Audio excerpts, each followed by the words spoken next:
इन्नल्लाह ला युग़य्यिरु मा बिक़ौमिन हत्ता युग़य्यिरु मा बिअन्फुसिहिम, कि अल्लाह भी उस कौम की हालत को नहीं बदलता जो कौम ख़ुद अपनी हालत बदलने के लिए तैयार ना हो। तो जब आज हमें अपने नमाजियों को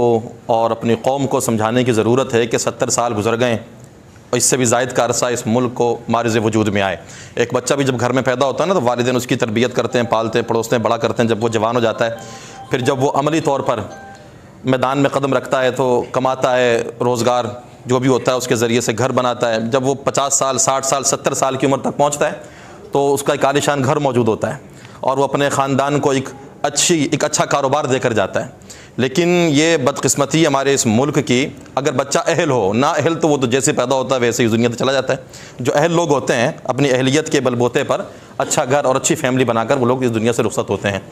तो हमारे ये मुल्क जो 70 साल गुजर गए जिसे, और ये एक ज़रख़ेज़ मुल्क है, हर तरह के वसाइल इस मुल्क के अंदर मौजूद हैं, लेकिन 70 साल के बाद आज अगर हम इस मुल्क की तरफ देखते हैं ना,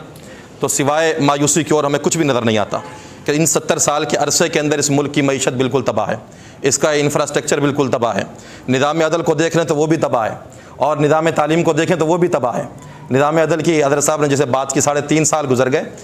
मुफ्ती आबिद मुबारक साहब इस केस के पीछे हों, मुफ्ती आज़म पाकिस्तान मुफ्ती मुनीब रहमान भी पीछे हों, तहरीक लब्बैक के बहुत सारे साथियों ने, अल्लामा ग़ुलाम मुहम्मद बगदादी साहब भी, मुफ्ती उमर फारूक साहब भी, बहुत सारे साथियों ने इस पर सिफारिशात भी अपनी अपनी पेश की, PG तक हमारी सिफारिशात पहुँची। लेकिन 3.5 साल के बाद भी आज हम इस नतीजे पर आज जाकर पहुँचे हैं, लाखों रुपये इस केस के ऊपर ख़र्च करने के बावजूद। यानी इस मुल्क का ये निज़ाम अदल है और ये बिल्कुल तबाह है 70 साल के बाद भी। तो 70 साल तक ये तबाह क्यों है और इसके ज़िम्मेदार कौन है? क्या उलमा इसके ज़िम्मेदार हैं? पिराने उज़ाम इसके ज़िम्मेदार हैं? नहीं, ये ज़िम्मेदार ये कौम ख़ुद ज़िम्मेदार है। जो इस मुल्क में रहते हैं हम लोग खुद इसके ज़िम्मेदार हैं, इसलिए कि 70 साल तक हमने जिन लोगों को वोट दिया वो लिबरल लोग हैं, सेकुलर लोग हैं, जिनका दीन से, इस्लाम के साथ कोई ताल्लुक़ नहीं है। उन लोगों को हमने वोट दिया तो उन लोगों ने इस मुल्क को तबाही के दहाने पर पहुंचा दिया है। इसके मुकाबले में आज ज़रूरत इस अमर की है कि तहरीक लब्बैक पाकिस्तान के, जिसने चंद सालों के अंदर ही अपने तहरीक के पैगाम को, अपनी जमात के पैगाम को इस मुल्क के कोने कोने में, चाहे वो गाँव हो, वो कस्बा हो, वो देहात हो, वो बलूचिस्तान के एरियाज़ हों या अंदरून सिंध के वो एरियाज़ हों, हर जगह पर कोने कोने में अपनी तहरीक का पैगाम बड़े एहसन तरीके से पहुँचाया है। और आज चंद सालों के अंदर ये तहरीक इस मकाम तक पहुंच गई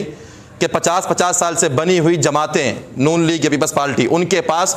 इस पूरे मुल्क के अंदर उनका टिकट लेने के लिए मुल्क के कोने कोने में उम्मीदवार मौजूद नहीं हैं। लेकिन चंद सालों से जो जमात मारिज़ वजूद में आई है,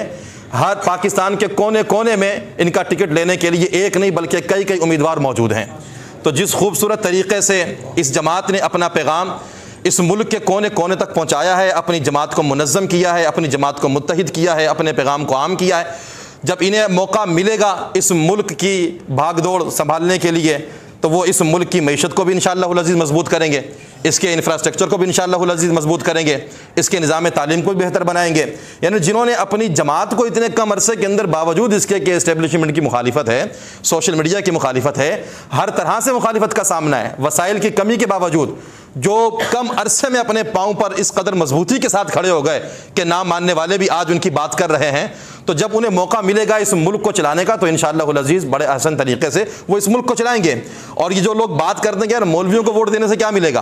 तो मौलवियों को वोट देने से बहुत कुछ मिलता है। कि जब 70 के इलेक्शन में मौलवियों को वोट दिया गया, कायदे मिल्लत इस्लामिया अल्लामा शाह अहमद नूरानी सिद्दीक़ी रहमतुल्लाहि तआला अलैह को, तो आपने असम्बली में पहुँच कर अक़ीदा ख़त्म नबुव्वत के तहफ़्फ़ुज़ के हवाले से कैसा अज़ीमुश्शान कानून पास किया कि उस कानून के बलबूते पर पूरी दुनिया, आलम इस्लाम के अंदर पाकिस्तान में बसने वाले जो मुसलमान हैं ना, उनका सर फ़ख्र से बुलंद है। कि आप कादियानियों की बात करते हैं कि वो काफिर हैं, लेकिन मुसलमान जो पाकिस्तान में बसते हैं उन्होंने तो अपने आइन और कानून के ज़रिए से भी इन्हें गैर मुस्लिम करार दिलवाया है। तो उलमा इकराम जब असम्बलियों के अंदर पहुँचेंगे तो इस तरीके से, बड़े आसान तरीके से वो मुल्क की भी खिदमत करेंगे और इस्लाम की भी खिदमत करेंगे। तो अल्हम्दुलिल्लाह आज के इस इजलास के अंदर हम भरपूर तहरीक लब्बैक पाकिस्तान की हिमायत का ऐलान करते हैं। किस लिए? जैसा कि शेख साहब ने कहा कि दोस्तियाँ तो हैं हमारी, मुफ्ती फारूक साहब से भी है, मुफ्ती अमजद साहब से भी है, लेकिन आज का जो ये इजलास है जो हम आपके साथ आज इजहार यकजहती यहाँ पर कर रहे हैं, वो अक़ीदा ख़त्म नबुव्वत के तहफ़्फ़ुज़ के लिए, नामूस रिसालत के तहफ़्फ़ुज़ के लिए, वो नामूस सहाबा के लिए,